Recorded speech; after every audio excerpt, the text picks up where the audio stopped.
नमस्कार. मी advocate Charuchandra Bhide, Bhide consultants GST या यूट्यूब चॅनलवर तुमच्या सगळ्यांचं स्वागत.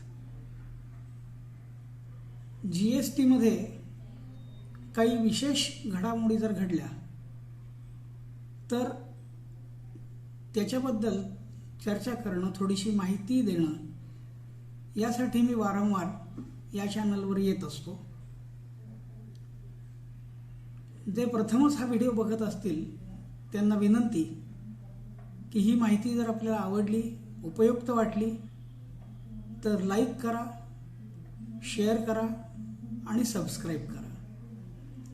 तर आता आपण विषयाकडे वळू. GSTमध्ये सतत काही ना काही घडतच असतं आणि अलीकडेच एक महत्त्वाचा किंवा आश्चर्यकारक किंवा अनाकलनीय म्हणता येईल असा निर्णय गुजरात ॲडव्हान्स रूलिंग अथॉरिटीने दिलेला आहे. GAAR 20/20/11 या क्रमांकाचा हा निर्णय आहे आणि 19 जून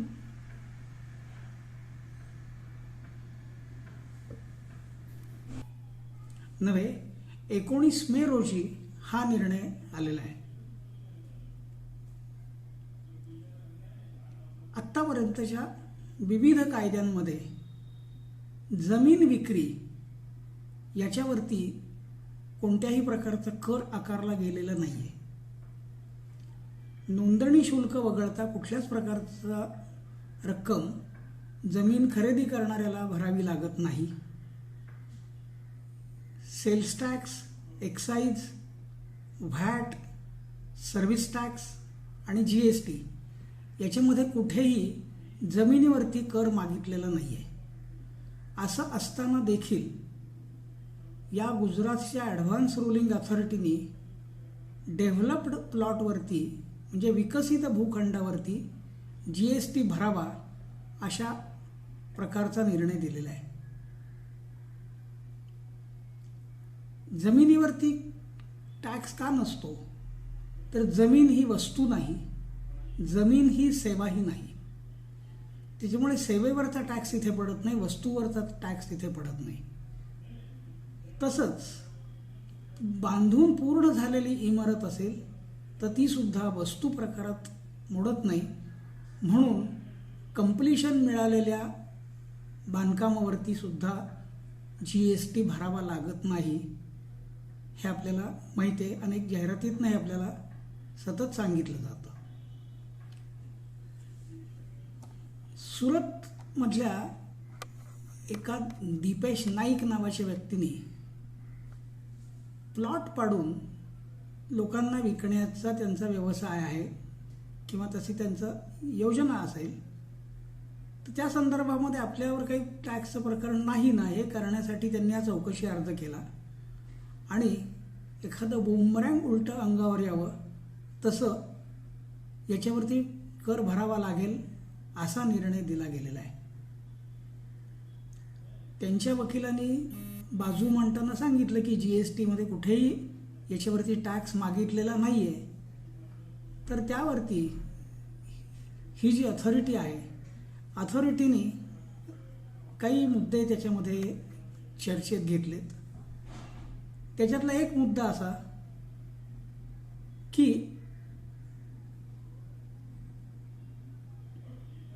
जमीन आणि विकसित भूखंड म्हणजे लँड आणि डेव्हलप्ड प्लॉट ह्या दोन भिन्न गोष्टी आहेत. जमिनीवर टॅक्स नाही आहे पण विकसित भूखंडावरती तो लागणार. याचं कारण त्यांनी असं सांगितलेलं आहे की हा कशासाठी विकसित केला आहे तर तिथे तुम्हाला इमारत बांधायची, कन्स्ट्रक्शन ऑफ कॉम्प्लेक्स असं तिथे त्यांनी शब्द वापरलेला आहे. आणि असंही म्हटलं आहे की अशा प्रकारचा भूखंडाची विक्री ही कन्स्ट्रक्शन ऑफ कॉम्प्लेक्स याच कॅटेगरीमध्ये बसवून त्याच्यावरती टॅक्स घ्यावा. आता हे जरी त्याच्यावरती टॅक्स घ्यायचं ठरलं तर हा किती टक्क्यांनी भरायला लागेल? तर ह्याच्यात वस्तू कुठलीच वापरलेली नाही आहे. त्याच्यामुळे हा प्लॉट विकला आहे त्याला काहीच दिलेलं नाही आहे, वस्तू सेवाही दिलेली नाही आहे. मग जर तो कन्स्ट्रक्शन ऑफ कॉम्प्लेक्समध्ये बसवायचा ठरला तर त्याला 18% टॅक्स भरावा लागेल. म्हणजे जमीन विकत घेणाऱ्याला 18% जास्त भरावे लागतील. वास्तविक ज्यावेळी एखादा भूखंड विकसित केला जातो म्हणजेच प्रिपरेशन ऑफ साईट अशा प्रकारातली सर्व्हिस जिथे घेतली जाते त्याच्यावरती संबंधित व्यक्ती टॅक्स भरतच असते. आता 100 रुपयाचा प्लॉट आणि 10 रुपयाचे त्याचे विकसन खर्च, तर 10 रुपयावरती तो टॅक्स भरतोच आहे. पण 110 रुपयावरती टॅक्स मागणं हे अनाकलनीय आहे.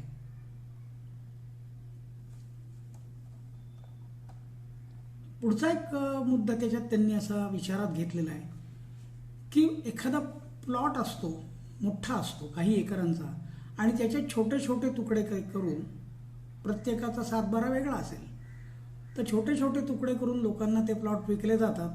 पण त्याच्यासाठी अंतर्गत रस्ते, बागा किंवा सार्वजनिक जागा याच्यासाठी जी जमीन राखलेली असते त्याचा खर्च कुठून घ्यायचा? तर ते प्रत्येक भूखंड धारकाकडनं किंवा खरेदी करणाऱ्याकडनं त्या हिशेबामध्ये त्याच्या आकारमानाप्रमाणे पैसे वसूल करतात. म्हणजेच हे बाकी काही नाही तर कन्स्ट्रक्शनच्या संदर्भातच आहे असं इथे अथॉरिटीनी ठामपणे सांगितलेलं आहे.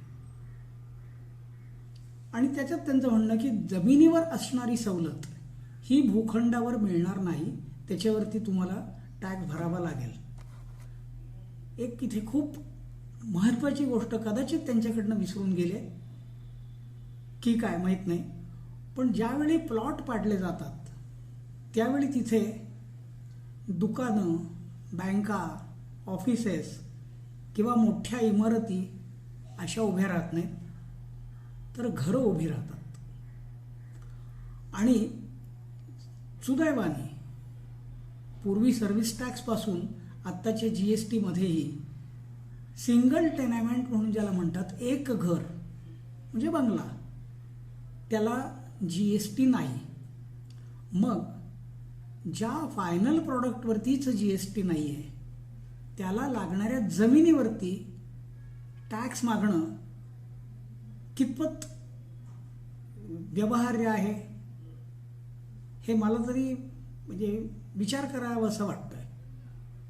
आता ह्याच्यावरती पुढे चर्चा होतील, संबंधित व्यक्ती अपिलात जाईल, आणखीन त्याच्या पुढे हायकोर्ट आहे, सुप्रीम कोर्ट आहे. पण ह्या निर्णयाचा आधार घेऊन एक गोष्ट इथे सांगतो की हा जो निर्णय आहे तो फक्त त्या अर्जदारापुरताच आहे, त्यालाच लागू होणार आहे, त्याच्या शेजारच्या व्यक्तीला सुद्धा नाही. पण हे बघून इतर राज्यांनी किंवा इतर लोकांनी जर संबंधित इतर लोकांच्याकडे टॅक्स मागायला सुरुवात केली आणि प्रत्येकाने भांडायची तयारी ठेवली नाही तर जमिनीची किंमत अधिक 18% एवढा पहिला खर्च होईल. आणि निश्चितपणे ह्याचा परिणाम किंवा दुष्परिणाम बांधकाम क्षेत्रावर आणि फ्लॅट खरेदी करणाऱ्या लोकांवर, प्लॉट खरेदी करणाऱ्या लोकांवर होणार आहे. आपण तुर्तास तरी सावध राहायचंय एवढंच मी सांगू शकेन. पुन्हा नवीन काही मिळालं, सापडलं तर अवश्य आपल्या समोर येईन. तोपर्यंत नमस्कार. आणि आपल्याला जर काही याबद्दल विचारायचं असेल तर भिडेकन्सल्टंट्स.com इथे तुम्ही आमच्याशी संपर्क साधू शकता. तोपर्यंत नमस्कार.